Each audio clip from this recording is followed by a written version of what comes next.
Bismillahirrahmanirrahim. Assalamualaikum warahmatullahi wabarakatuh. Selamat pagi anak-anak Indonesia yang hebat. Kembali lagi kita dalam pembelajaran pendidikan agama Islam. Bagaimana kabarnya hari ini? Semoga Allah selalu memberikan kita kesehatan. Sebelum kita memulai pembelajaran, kita baca doa dulu ya. Bismillahirrahmanirrahim. Rabbi zidni ilman warzuqni fahman. Amin.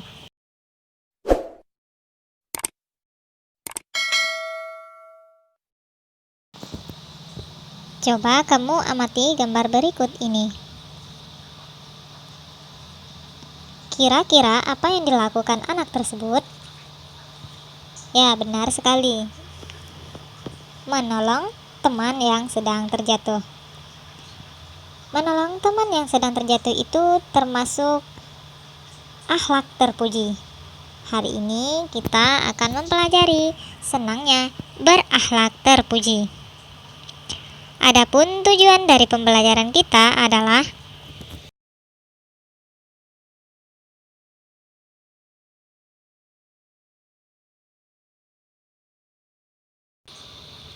di dalam ajaran Islam senantiasa menekankan kepada umatnya agar selalu menghiasi hidup dan beramal soleh.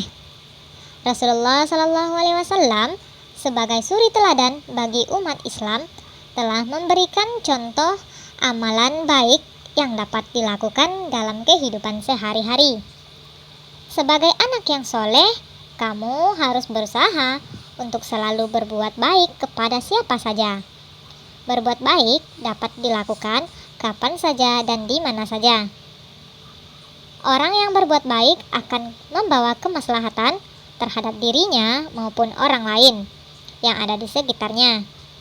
Contoh sikap baik atau berperilaku terpuji dapat dilakukan dengan berbaik sangka, toleransi, simpati, hormat, dan patuh.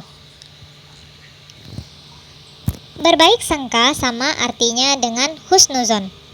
Husnuzon adalah berbaik sangka terhadap sesuatu hal yang datang dari Allah. Berbaik sangka berarti menduga yang baik terhadap sesuatu atau berpikir positif. Dalam ajaran Islam, perilaku husnuzon selalu ditekankan kepada umatnya karena perilaku husnuzon dapat memberikan kemaslahatan bagi kehidupan. Berbaik sangka akan mewujudkan pikiran yang positif dalam menghadapi segala hal. Berbaik sangka juga dapat membawakan ketenangan batin. Sebaliknya, Islam menekankan umatnya untuk selalu menjauhi prasangka buruk yang dikenal dengan su'uzon. Su'uzon termasuk perbuatan tercela dan perbuatan dosa yang dilarang oleh Allah. Allah berfirman di dalam surat Al-Hujurat ayat 12 yang artinya, wahai orang-orang yang beriman, jauhilah prasangka, sesungguhnya sebagian prasangka itu adalah dosa. Dan jangan kamu mencari-cari kesalahan orang lain, dan janganlah ada di antara kamu yang menggunjing sebagian yang lain. Apakah ada di antara kamu yang suka memakan daging saudaranya yang sudah mati? Tentu kamu merasa jijik dan bertakwalah kepada Allah. Sesungguhnya Allah Maha Penerima Taubat, Maha Penyayang. Dari surat Al-Hujurat ayat ke-12 ini, Allah sudah mengingatkan kepada kita agar menjauhi prasangka buruk. Jangan mencari-cari kesalahan dan juga menjelekkan orang lain. Karena apa yang kita sangkakan belum tentu kebenarannya. Di samping itu, diri kita belum tentu lebih baik dari orang yang kita jelekkan. Dengan demikian, kita tidak menjelek-jelekan teman yang ada di sekolah ataupun di lingkungan rumah, pikiran kita hendaknya tidak dipenuhi oleh pikiran yang negatif. Sebaliknya, kita berpikir positif atau jernih dan mendoakan kebaikan untuk diri sendiri dan orang lain. Adapun kita sebaiknya berprasangka baik itu kepada Allah, kepada diri sendiri, dan kepada orang lain. Berbaik sangka kepada Allah berarti menerima segala ketentuan yang berlaku kepada kita, yang baik maupun yang buruk. Berbaik sangka kepada diri sendiri berarti mempunyai keyakinan yang kuat akan kemampuan diri sehingga menimbulkan sikap optimis dalam mengerjakan sesuatu. Berbaik sangka kepada diri sendiri disebut juga dengan berpikir positif atau positive thinking. Berbaik sangka kepada orang lain yaitu memiliki prasangka baik terhadap orang lain sehingga dapat menghilangkan pikiran negatif terhadap orang tersebut. Seperti tanpa curiga, Ali meminjamkan uang jajannya kepada Karin untuk membeli buku. Berbaik sangka merupakan perbuatan yang terpuji, memiliki banyak hikmah bagi kehidupan manusia. Adapun hikmah berbaik sangka dalam kehidupan sehari-hari, pertama, tidak mudah berputus asa ketika menghadapi kegagalan atau musibah, selalu berpikiran positif atas segala sesuatu, senantiasa bersyukur kepada Allah atas ketetapannya, menjadikan hati dan pikiran merasa tenang, memiliki harapan yang baik. Nah, anak-anak ibu yang soleh dan soleha, kita harus membiasakan berbaik sangka dalam kehidupan sehari-hari. Membiasakan diri berhusnuzon dapat dilakukan dengan menghindari pikiran negatif terhadap orang lain. Anak-anak, tahukah kalian apa sebenarnya makna dari simpati? Simpati berarti rasa kasih sayang atau perasaan kebersamaan secara sosial sehingga seseorang dapat merasakan perasaan orang lain. Biasanya suatu perasaan sedih dalam dirinya sendiri. Nah, kalau menurut Kamus Besar Bahasa Indonesia, simpati berarti keikutsertaan merasakan perasaan orang lain. Contohnya, memposisikan diri kita dalam keadaan orang lain yang sedang gembira atau yang sedang sedih. Mendengarkan keluh kesah teman sampai selesai. Menanyakan keadaan teman yang tertimpa musibah dan membantu dengan semampu kita. Dan tidak memerintah sesuatu kepada orang lain yang kita malas untuk mengerjakannya. Nah, di antara anak-anak ibu, ada nggak yang tahu apa itu toleran? Toleran itu artinya adalah tenggang rasa, menghargai, membiarkan, membolehkan pendirian pendapat yang berbeda. Toleransi menuntut sikap saling menghormati dan bekerja sama di antara kelompok masyarakat yang berbeda, baik secara etnis, bahasa, budaya, politik, maupun agama. Di dalam agama Islam tidak diperbolehkan toleransi dalam hal yang berkaitan dengan akidah dan segala hal ibadah mahdah. Ibadah mahdah artinya adalah ibadah yang berhubungan hanya dengan Allah Subhanahu wa Ta'ala. Sebagai contoh, sikap toleransi yang dilarang adalah mengikuti peribadatan umat agama selain agama Islam dan mengucapkan selamat hari raya bagi umat agama selain agama Islam.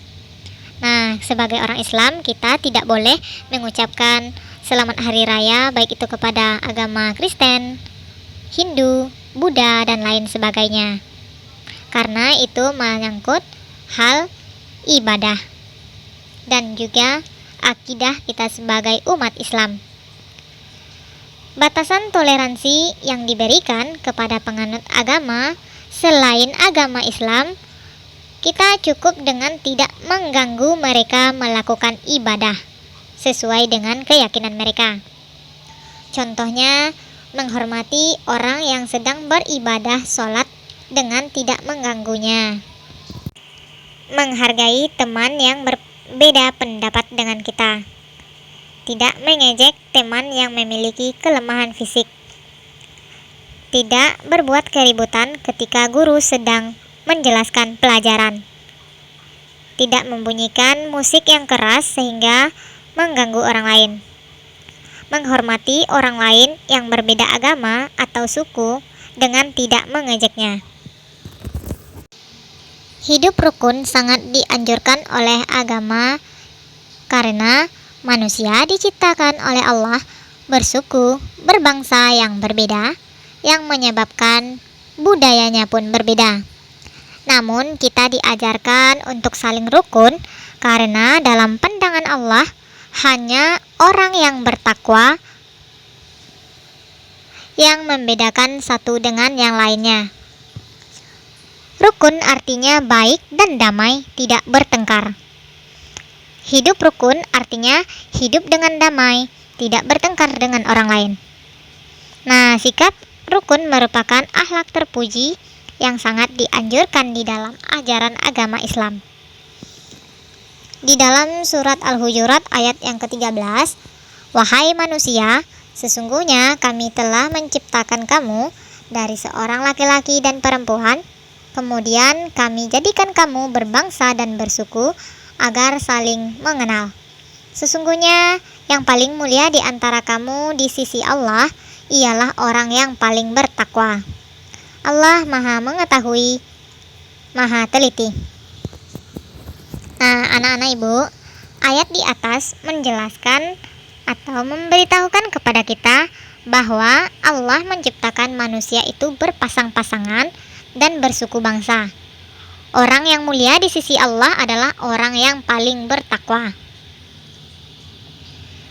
Kita hidup di dunia ini tidak sendiri dan kita selalu membutuhkan bantuan orang lain. Kita hidup membantu dan dibantu, baik secara langsung ataupun tidak langsung. Ketika kita sakit di kelas, teman dan guru kita yang membantu. Bahkan ketika kita masih kecil dan belum bisa berjalan, orang yang menggendong kita adalah orang tua kita, kakak, nenek, ataupun tetangga. Oleh sebab itu, kita harus menghormati mereka semua. Jadi, di dalam bergaul dengan teman di sekolah ataupun di lingkungan, kita harus mendukung dan mengutamakan kerukunan.